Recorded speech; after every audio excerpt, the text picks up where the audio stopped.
All right, so I was just kind of messing around and went on our National Association of Realtors website, kind of looking at what are some of the common themes of buyers over the last year and so forth. So I came up with just three highlights that I thought that just really stood out to me, and just wanted to have an open dialogue about it. There's not necessarily there's a takeaway in perception and maybe a marketing strategy and conversation strategy and so forth, but nothing too specific. But the first one I found this staggering because so many of us have spent so much time focusing on first time buyers, and especially with the younger millennials and the Gen Zers coming into the marketplace, and a lot of people said, "Hey, I'm going to start focusing, going on TikTok and Instagram and really focusing on this market for first time home buyers." But we're finding that there's not as many first time home buyers in the marketplace as there used to be. So now first time home buyers now only account for 21% of the market, which is the lowest level since tracking began in 1981. So for me, it says I've got a lot of effort and doing a lot of marketing and focusing on first-time home buyers. And maybe not to say that I need to get away from that, but it could be one of the reasons why maybe business is a little bit slow. And Nick, you've mentioned this the last couple of weeks, and I found, and I believed you, but I didn't. Trust and verify. I understand. Yeah. 100%. But the median age for first-time home buyers is 40 years old. Yeah. I was 28, I think, when I bought my first home. I mean, that is staggering to me, Todd.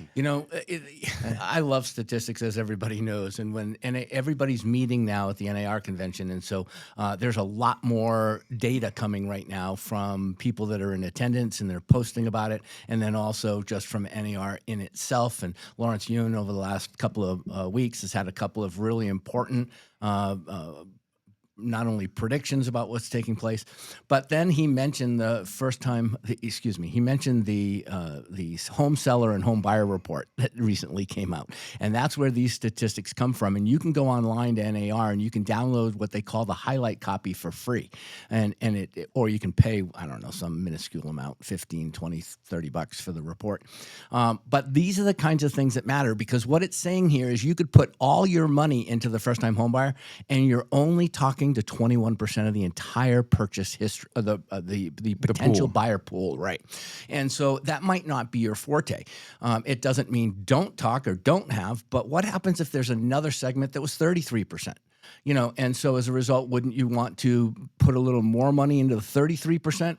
Then again, there's that old-fashioned saying that you go from first-time home buyers. They also talked about move-up buyers, which actually the move-up buyer median age on the move-up buyer was 60 years old. And I'm just like, that's super high. It used to be 45, 47. So, we look at all these different things and we have to take away something from them. It's not negative. It's just the reality. The way it is. It's just reality. Yeah, and so for me, Nick, I look at this and I'm thinking, when I'm now looking at the group that are, let's just call them in their 30s, there are more 30-year-olds renting than I would have anticipated, and this might be a market that I might figure out some marketing strategies, and where are 30-plus-year-olds? Are they on the TikTok and Instagram? How old am I? The TikTok. Sound like my mom. The COVID. Yeah. Well, they're not on the TikTok. And again, just to remind everybody, as we always do, the NAR's national. Arizona, Phoenix are going to have a little bit different metrics there. They're going to skew probably a little bit younger, just because of our cost of living here in Arizona is a little bit better than other places, but it's pretty staggering. 40 is what the number is consistently. So what does that conversation look like? Are you looking at talking to more renters then? Because maybe the 30-year-olds that are renting don't understand what it takes to get into a mortgage. Maybe they've gotten pretty frustrated because of the media that they've been reading, because COVID knocked them out. I mean, the joke with the millennial is I've seen every 3 to 5 years an unprecedented thing happens since the 80s. And that's just kind of what my generation is used to. There's a lot of frustration and a lot of people that are just like, you know what, I'm not even going to try anymore. The conversations that I'm having with people are focusing on the lender conversation. Have you spoken to a lender? Do you even know what it looks like to get in a home? And a lot of times they haven't, just because they've been so frustrated by it. That's the conversation: is are you renting now? Have you talked to a lender to see what it looks like to buy a home? That, I think, is what moves the needle for a lot of those 30-year-olds that have been renting for a long time and just feel like that's all they can do. And and to combine the two of your stories together, if your primary focus has been going after that younger market, and you're on TikTok, and that seems to be the place you're doing a majority of your marketing. Even if you switched that to having conversations in those TikToks about people that are in a move-up buyer scenario, you're still missing the boat, because that's not where 60-year-old people are. They're over on Facebook or Instagram. So bingo, where you the go, bingo hall. yeah, the bingo hall. Yeah. Bunko, I think, is the new term. Okay. All right, cash buyers. I love cash buyers. Cash buyers are my favorite.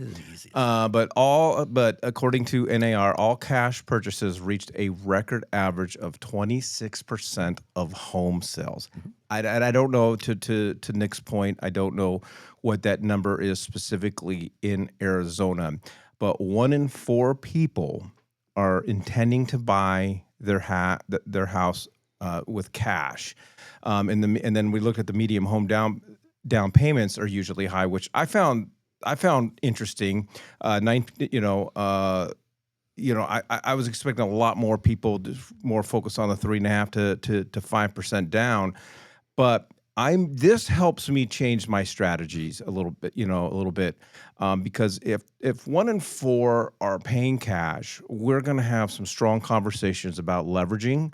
But we're also going to have some really strong conversations. You should be, if you're paying cash in this market and a house has been on the market for 50, 60 days, you should be negotiating a really good price for your buyers, because not the downside, but on the flip side with all cash, you're not really going after as much concessions, because there's no lender fees involved. Right.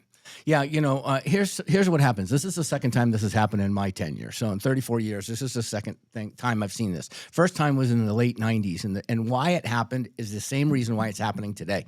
The median age of the move-up buyer has moved up, and it went from 45 to 60. It also went from 45 to 57 back. 42 to 57, I think it was, back in the 90s. So what's happening is the people that are 60 years old, they're retiring. They've got savings. They've built and bought 10 or 5 houses in their lifetime. And so the equity that they've received are now allowing them to buy their retirement home, if you want to call it that, for cash. And the irony here is it's not just that low-end Sun City property you can buy for $275,000, though keep that in mind, because that's what's triggering this number to be so high, is the fact that those smaller expensive homes are still closing, and it's one sale, whether it was $800,000 or $275,000. So it factors into the equation that way as far as cash sales are concerned. And I think we're still seeing a little bit of the holdover from the COVID time, where people were able to work remotely in a different state. So you called it the COVID, so I appreciate that. Well, it's the COVID time. COVID time is COVID time. The COVID time. I'm just saying I'm adding those too. I got a card yesterday that said I'm old. We're the same age, buddy.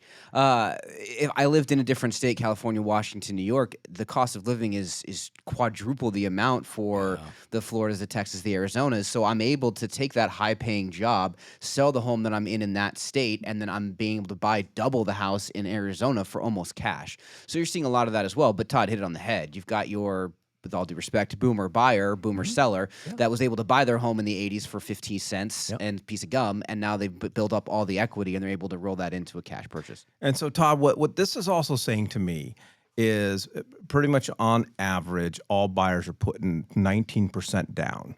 10% down for first time, 23% down for repeat buyers.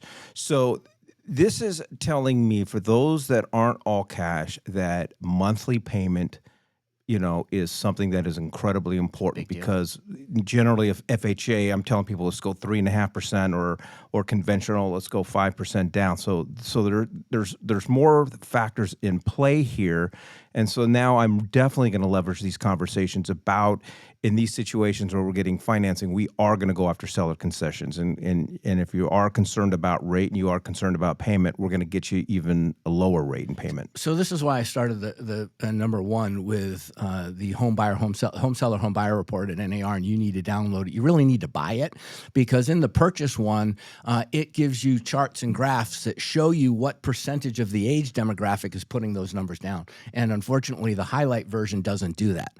So if you grab the information from the highlight, where although this is what it said, we don't know. Well, we do know. We just have to go to the report to find out exactly what age bracket did it. But I think it goes back to our conversation last week. The monthly payment is a huge It's always deal. been. It really It always is, but has been. it's a conversation happening now with interest rates changing. It doesn't matter the interest rate. I need my payment to be X, so we got to put more down. Yeah. Yeah, you can, again, I'm just going to lead out or end this conversation from my perspective with, you tell me what it was like when I bought my first house. And granted, I paid less, but I also paid 17% interest. So you tell me how that didn't affect my bottom line, my budget, my money, my spending style, but yet it was smart to own the home versus spend that money elsewhere. All right. And so there's just been all this talk, and everybody's like, oh, God, AI is going to put us out of business, and Zillow's going to put us out of business, and we're all going out of business, and nobody's going to use real estate agents anymore. This is staggering to me. These numbers are higher than if you had to just said, guess. Like, I would have come in lower, but I'm not sure I would have come in any lower but either, agents higher either. People are still using agents. 88% of buyers are using real estate agents, and 91% of sellers are using real estate agents. They're seeing the value. We're obviously are able to present our value, and that is my key takeaway from this: being able to present value. I'm just going to go back to probably May of what year did we switch? Last year. So 1945. 1945. Yeah, last year in May. Because back then, when everybody was all in this sensationalistic perspective of you need to redevelop your value proposition so that buyers now want to pay you. And then I kept saying, well, it's not like on August 17th, everybody got a 5G, wave sent out that erased their memory bank about, what a realtor value proposition was. So, in essence, real estate agents, the consumers never not been in a perspective. I think what happened is the market adapted appropriately to helping a buyer understand what those changes meant to them, and then teaching the buyer the new documentation that we had, such as a seller compensation agreement that allowed a negotiation to take place that would help reduce their total costs of purchasing the home. And I don't think they knew that. And they were just then going out, maybe in the beginning by themselves, thinking they could do it without a realtor. And those were the headaches they were hitting. Yeah. So I think we all did a really good job of adapting to the true value issue, which was now the buyers are responsible for paying it. So how do we help them navigate that? I'm going to go back to the COVID time. In 2018, 2019, all we heard about was that the iBuyer was going to take over and that real estate agents were going to become like travel agents. We were going to be the way of the dodo. And COVID hit, and then we saw the biggest influx of iBuyers flipping upside down, lack of conversations, no consumers, to realtors being as busy as they've ever been, especially in Phoenix, Arizona. We had the best market we've ever seen in 2020. And so it just proved that point that your value prop, what you're going to do is important to get more business. But as consumers, we feel like we need a professional in our corner when we're doing a large purchase like buying a home. Yeah, there's still FSBOs, et cetera. But for the most part, people want someone that's going to back them and help them through this really complicated, scary process. And so the last 5 years, we've just seen that grow and grow and grow. And I don't see that changing anytime soon. Yeah. I am here today to just bring comfort and peace to everybody. That is my job. That is my role today, Nick. That's scary, Mikey. I bring the comfort and the peace. Good. All righty. Well, that is our 3-pack for the day. And yeah, Todd, just if we go on the National Association of Realtors website, where are we specifically finding this report? If you go to the tabs at the very top, you'll find the words research and click on research, and then you'll be able to click on the reports. Okay. There you go.